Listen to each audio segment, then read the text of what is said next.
Hi, dear friends, and here we are finally finishing the Gospel of Mark. We are at the chapter 16, talking about the resurrection. In this time when we are celebrating the resurrection of our Lord Jesus Christ. So let's enjoy this moment and let's enjoy this final part of the Gospel. So when the Sabbath was over, Mary Magdalene, Mary, the mother of James, and Salome bought spices so that they might go and anointing him. Very early, when the sun had risen on the first day of the week, they came to the tomb.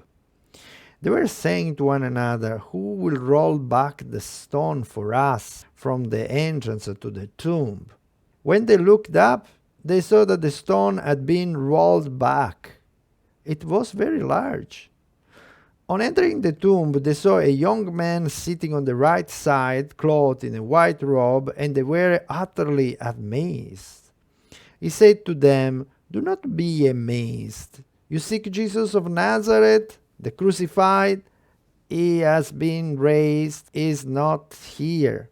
Behold the place where they laid him. But go and tell his disciple and Peter is going before you to Galilee. There you will see him as he told you." Then they went out and fled from the tomb, seized with trembling and bewilderment. They said nothing to anyone, for they were afraid. And actually, here, the Gospel of Mark finished. Because after the rest that we have another like 10, 12 verses there. They are not from Mark. Maybe they are respecting the spirit of Mark, but they've been added by the first community. It's a summary of the resurrection, what's happened during the resurrection. Because, strange to say, Mark is so short in talking about such a beautiful moment of the resurrection, because his point was this fear of the woman that somehow they stuck. So the angel is saying, "He's risen, as I said to you, and he said also to you, he will precede you in Galilee. So go there," and so on. Tell to Peter, to the other apostles, but they were so afraid, so close in the fear that they didn't even tell to the apostles. So, and there, where is Mark stopping? And actually, if you go to see the original text, okay, I have not here, but when he say, "For they were afraid," the very end of Mark here, the verse 8, is "they were afraid, in fact." But you may say, how you can finish a book or a sentence with "in fact"? So, in fact, is like introducing you to something else. Really, if you go to see the Greek, it's finished with gar. Gar is this "in fact." They were afraid, in fact. It's very strange, I said to you again, but if you go in the mind of Mark, he's saying, guys, in fact, here is starting everything. So instead of be afraid, go back to Galilee. Go and see again what Jesus said, the miracle that he did. It is the time to move and believe. And you see the contrast of these women, that they are stacking in their fear. And you may say also in the unbelief, believe, unbelieve. It's like we need, I would like to say that we need a seventh sense. Usually we speak about a sixth sense, that people have a kind of intuition or thing. They are like some light that is shining there. They understand something. They have a kind of comprehension. But in the thing of God, sometimes it seems that we need this seventh sense. I will say a celestial sense, because we see here that this woman, they are afraid, they stuck and don't say what they're supposed to say and doing. There are some element, if you go back and see all the sentence, for example, when they were looking for the tomb, they say, when they look up, they saw that the stone had been rolled back. how they can look up if the tomb usually is down, no? And even nowadays, in the place that is believed where Jesus was laid after his death, if you see, he is down, and usually the tomb are there down. So we know that this tomb was carved in a rock, so most probably was down. So how they look up, is reminding you in the Bible. When I look up to the mountain where my salvation come from. Is that is the place of the salvation. So it's an empty tomb which actually revealed the resurrection of Christ. So there's some image, but we will not stop that much here in each word, but I will stop more on this being afraid. And to let you understand this, let's keep reading the part that I say is not really from Mark, but from the first community.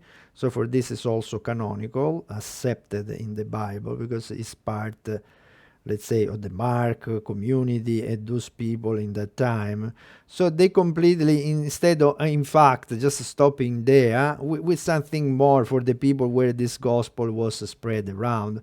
And somehow they did well, because somebody don't know all the details of the day of the resurrection, which actually, if you look all the gospel, they are so chaotic, so they are so real, so true, like the news, where it is something news, some great news like this: Jesus is raised from the dead.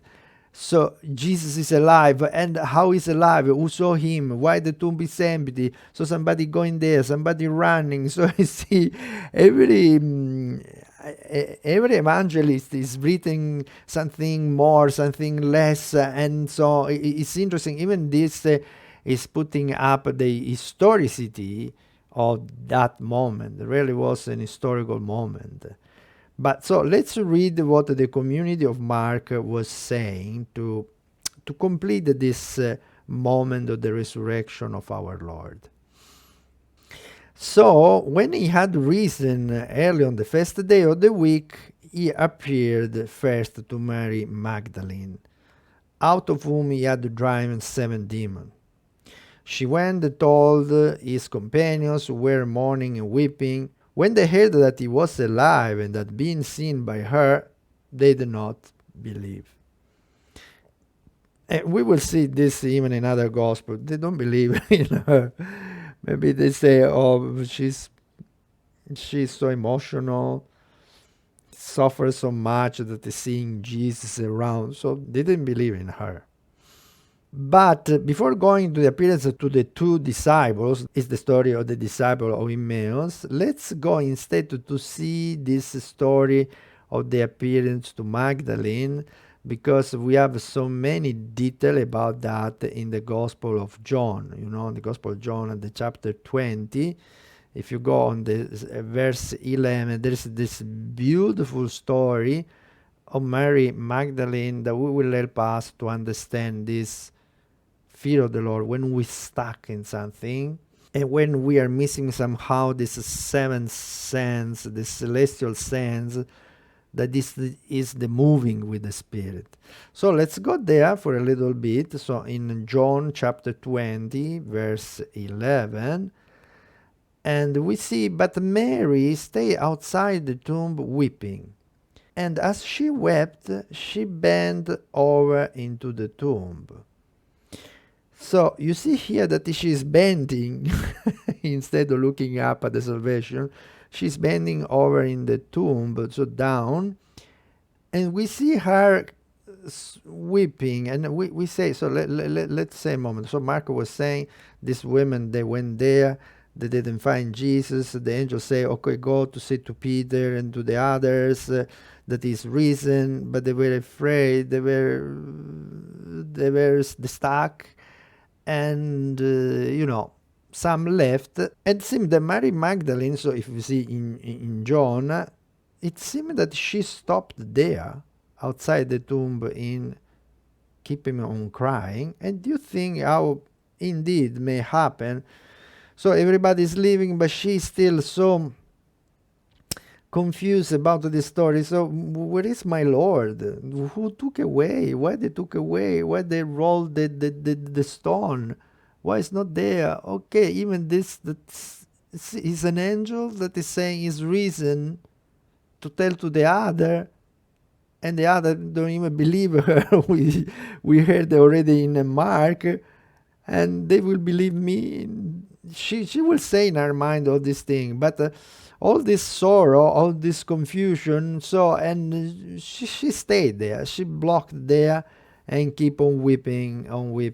And when time to time opened the eyes, so abandoned the tomb, she saw, we see here, so she saw two angels in white sitting there, one at the head and one at the feet, where the body of Jesus had been. And they said to her, "Woman, why are you weeping?"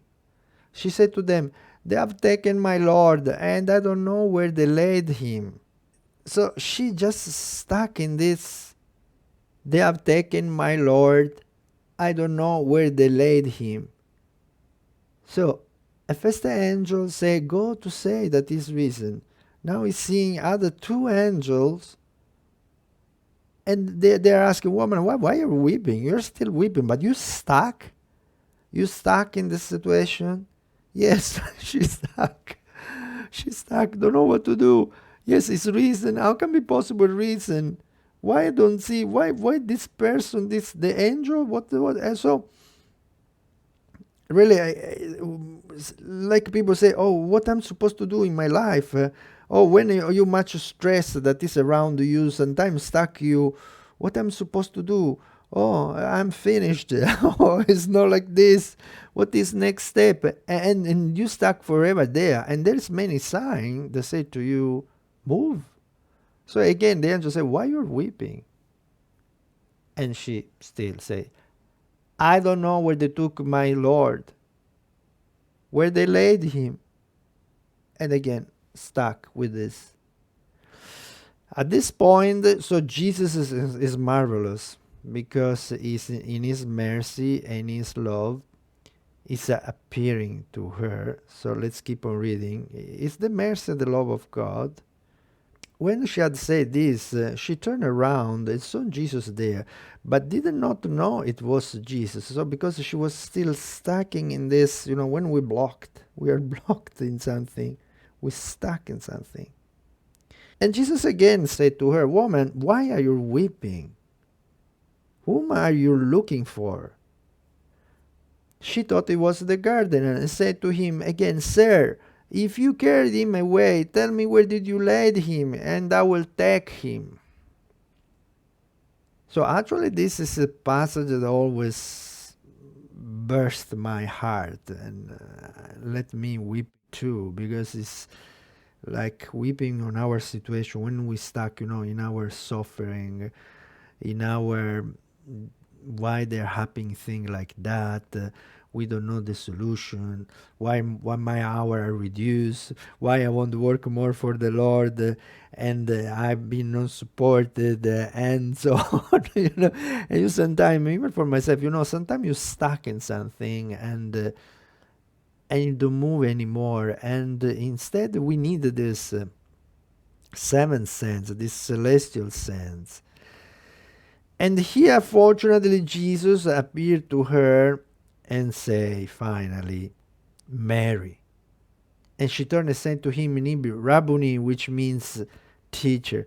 So finally, when Jesus said her name, called her by name, she understood. And she called him Master.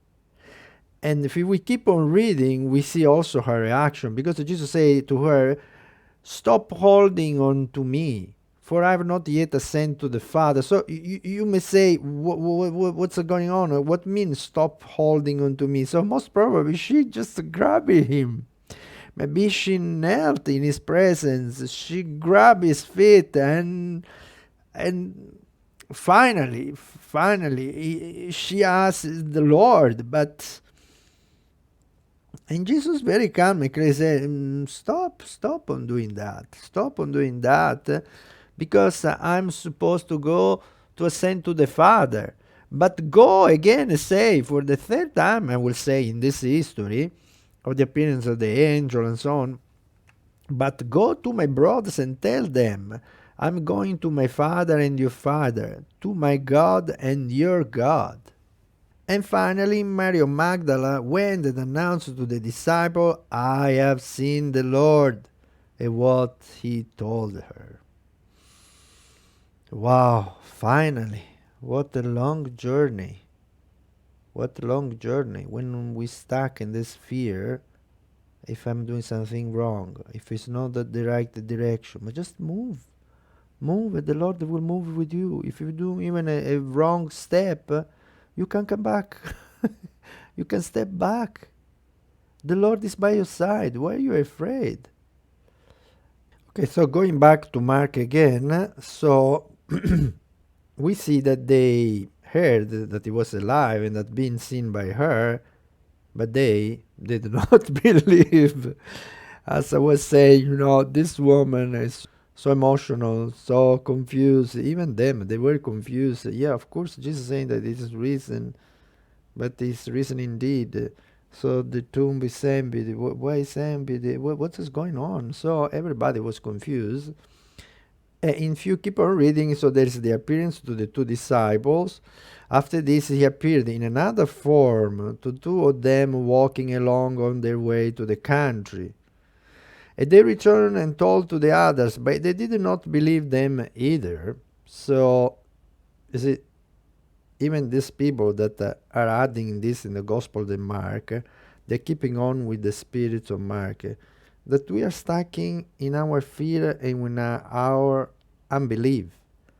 Even these two people that we know they are the disciple in Emmaus, and you know the story, even if Jesus appeared in another form, so they were walking with him, and Jesus was explaining the scripture about the Jesus, the Messiah, is supposed to die, to suffer, and rise from the dead. And they say that their hearts, they were burning when they hear Jesus speaking, proclaiming the words, and even more when he break the bread. So they were sure there was not other people that will break the bread as he did with the word that he did. So he's him. He's him. And they went back and said to the apostle, but they do not believe it. They were thinking, I don't know, these people, they're all getting crazy. Everybody's seeing Jesus everywhere. And Jesus, in his mercy and love, you remember from the gospel that we have heard this Sunday, later on, as the 11 were at the table, he appeared to them and rebuked them for their unbelief and the hardness of the heart, because they had not believed those who say him after he had been raised. And okay, here it's very short because it's just an add-on summary, but you know all the detail that we have heard this last Sunday. So that Jesus is appearing, is giving the peace to them. He breathed to them and say peace with you.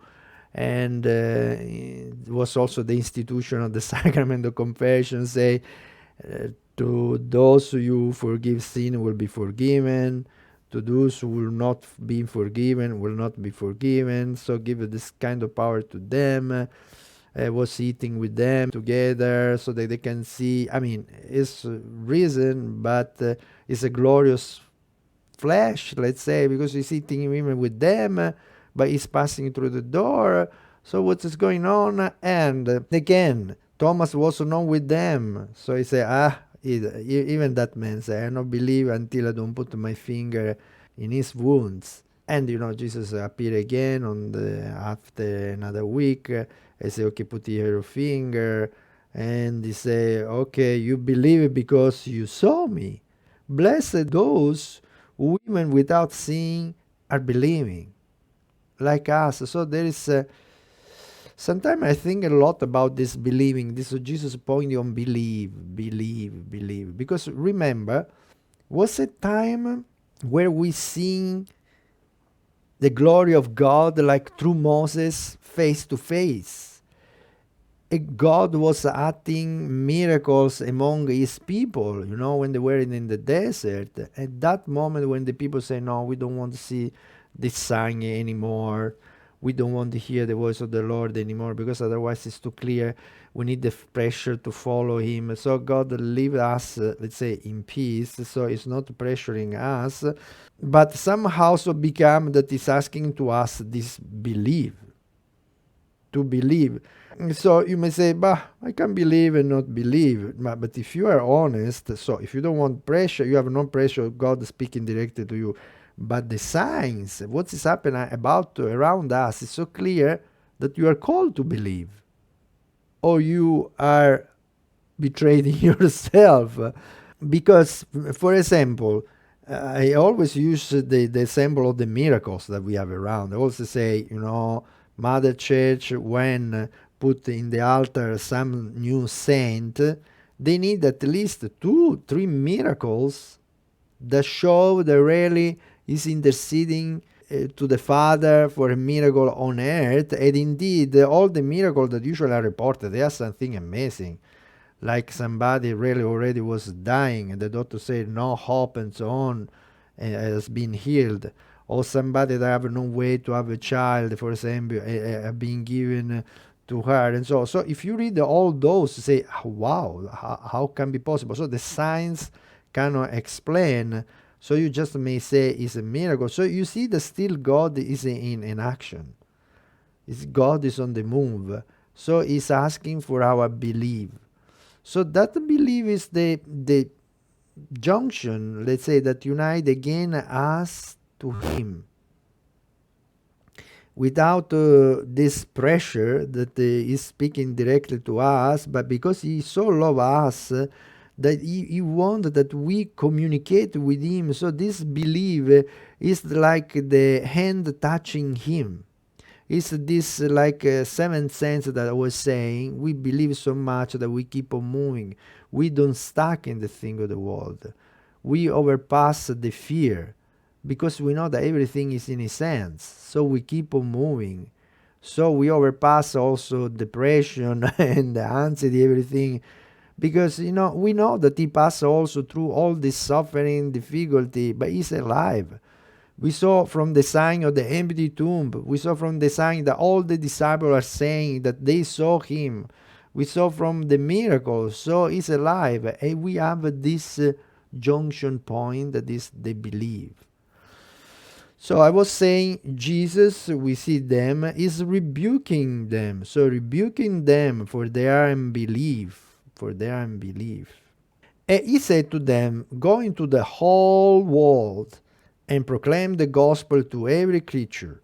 Whoever believes, hear this, that we have heard many times in the Gospels, whoever believes and is baptized will be saved. Whoever does not believe will be condemned. And this now is already clear to our ears. If you believe, you are saved. So if you come to this junction, say, yes, from what I see around me, the glory of creation, what you have done, the miracle that is happening in the world that show that you are alive. Yes, I believe. I believe. Those who don't believe say, I don't care.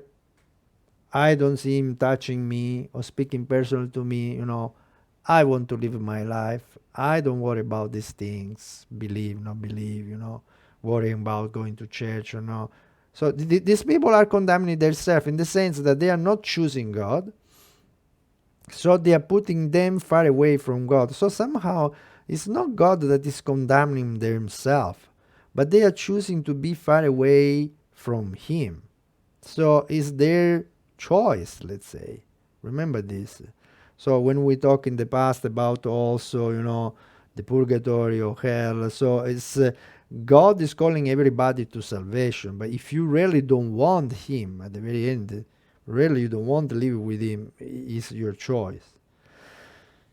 If you have not grown up in his love, but you still believe, so through the purgatory there is a way that you may join him with the time when you, let's say, finally you learn and you live and you breathe of his love, and you want to stay in his presence of his love. Because if you don't want to stay in the presence of his love, how you can stay? But we explained that already. So here again, I was saying, so yes, those who believe will be saved. Those who not believe will be condemned, I will say, by themselves. And the signs will accompany those who believe. In my name they will drive out demons, they will speak new language. Yeah, they will speak new language. So again, he said, the belief you will see also from the signs that they are around us. So no, there is too much excuse if you want. And they will speak also new language. Yeah, speaking in tongues. We talk also about that, but people say, something is so strange. I don't want. Okay, even in the gospel they say they are speaking a new language. I don't know, maybe they are speaking French, maybe they are speaking German, they're speaking another language. Yeah, because they were so open, they went all around the world, and so they got other language, they were speaking other language for sure, as many missionaries, but especially they were speaking the language of the Spirit. Because when you don't know how to pray, say the Holy Spirit will pray in you. So allow him to pray in you. You say it's so strange, this speaking, singing in tongues, but St. Paul talks so many times in deep about this. And here again is mentioning, and we saw also when the Holy Spirit came at Pentecost, they were speaking other languages. It's something that free us also, that put us on this seventh sense of connecting us with the celestial, connecting with God. So keep on be open to the gift of the Spirit, to what the gospel is saying. So they will pick up serpents with their hands, and if they drink any deadly thing, it will not harm them. They will lay hands on the sick and they will recover. Okay, yeah, of course, the story of the serpents, the community that was following also the story of Paul, they know, when Paul was bitten by a serpent, nothing him. So there are moments where God is preserving us from the evil. And we saw also that they lay hand on the sick and they were recovering. So once again, Jesus is alive. He is alive in our midst. And when we believe, it is the time, the moment that God wants, miracle still happens. The ascension of Jesus, so the Lord Jesus, after he spoke to them, was taken up into heaven and took his seat at the right hand of God. But they went forth and preached everywhere, while the Lord worked with them and confirmed the word through accompanying signs again. So there are signs and miracles. Okay, as I said, this is a kind of summary that the first community close to Mark had to give like a better completion to the end of the Gospel of Mark, because otherwise finish with the letter Greek gar, in fact. So they were afraid, in fact. So, because I also was saying, be careful when we stuck. Yeah, there are many suffering, many difficulty in the life, things that we don't know, but don't stuck. Don't be afraid. Keep on moving. Keep on moving. You need eventually to develop this seventh sense, that is the contact with the celestial thing through the Holy Spirit. As St. Paul say, if we are living in the Spirit, follow the Spirit. So if you are, let's say, Christian, a believer, follow the Spirit in your time of prayer, in the things that move around you. It will keep on inspiring and move you. So don't stuck. But I want to finish because here somehow Mark is a little dry in this sense. I'm missing the joy of the resurrection. So I just want to add other few words. The story of the ascension of Jesus, for example, in the Acts of the Apostle. If you go in the Acts 1 at the verse 11, I love that sentence when he say, "Men of Galilee," the angel here speaking, "why you're standing there looking at the sky? This Jesus who has been taken up from you into heaven will return in the same way as you have seen him going into heaven." Men of Galilee, what are you doing? Again, they stuck, when after 40 days, after the resurrection, Jesus ascended to heaven. Yeah, it was a glorious moment. He ascended to heaven and departed from their eyes. They didn't see anymore. And again, they stuck. What do we do now? What next? And God is so good that he, okay, send the angel again and say, hey man, what are you doing? You stuck again? I mean, yes, it's a beautiful vision, but come on, move. Move. Proclaim the good news to the entire world. And this beautiful. So the power of the resurrection must be the thing that blow out us and obeying the command of the Lord. Go to the entire world. So everybody is sent. Remember this, because even this we transfer all to the priest, the sister, and so on. But everybody is sent to spread the good news in the entire world. So all we are sent, because it's such a good news. And I want to finish with the last word of John that had the joy of this time of the resurrection. In his first letter, the first letter of John, at the chapter 1, we read these beautiful words at the beginning. What was from the beginning, this word of God, Jesus living with the Father and the Holy Spirit. What we have heard, with our own ears. What we have seen with our eyes, with our own eyes. What we looked upon and touched with our hands concern the word of life. For the life was made visible. We have seen it and testified to it and proclaimed to you the eternal life that was with the Father and was made visible to us. What we have seen and heard, we proclaim now to you, so that you too may have a fellowship with us. For our fellowship is with the Father and with His Son, Jesus Christ. We are reading this so that your joy may be complete. And I love these words. This word of John that they are talking about the resurrection once again. So, guys, what we have seen with our own eyes, what we heard with our own ear, what we touched with our own hands. And John was the one also put all the hand, but even he said on the chest of Jesus, asking, who is betraying you? And we saw this Jesus blessing the children. And we saw Jesus raising up from the dead Lazarus and another child. And we saw him casting demons and, breaking the bread for 1,000 people. So, yes, what we have heard, what we have seen with our own eyes, what we touch with our own hands, this we proclaim to you guys. That is true, what we saw, what we have seen, what we have touched. This we proclaim to you, so that you may be in a complete fellowship, communion with us, and that your joy may be complete. When we enter in this communion with God, we have this experience of joy. We have shared also that one of the fruit of the Spirit is joy. After love, the second one mentioned is joy. And the people who see in the faith also, who see and experience and hear the voice of God in faith, they have this experience of joy.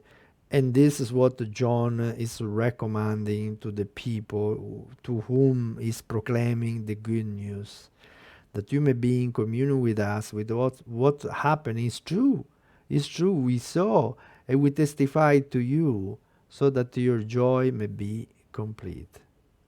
So enjoy this time of the resurrection of our Lord, and pray the Holy Spirit that may help you to have this celestial sense, to do not stuck in your fear and depression, anxiety, or whatever, and the difficulty, sorrow, because they are around us. We say, Jesus himself say, I don't belong to this world, because otherwise I will send an army to save me, before the crucifixion. He was saying that to Pilate, So the same is for us. We somehow don't belong to this world, because we are called to live in perfect joy and harmony with Him in heaven. So, because we destroy somehow this world, but God will make a new, so in the other life. So don't be an unbeliever, but a good believer, living and believing in the joy of the resurrection. Blessings.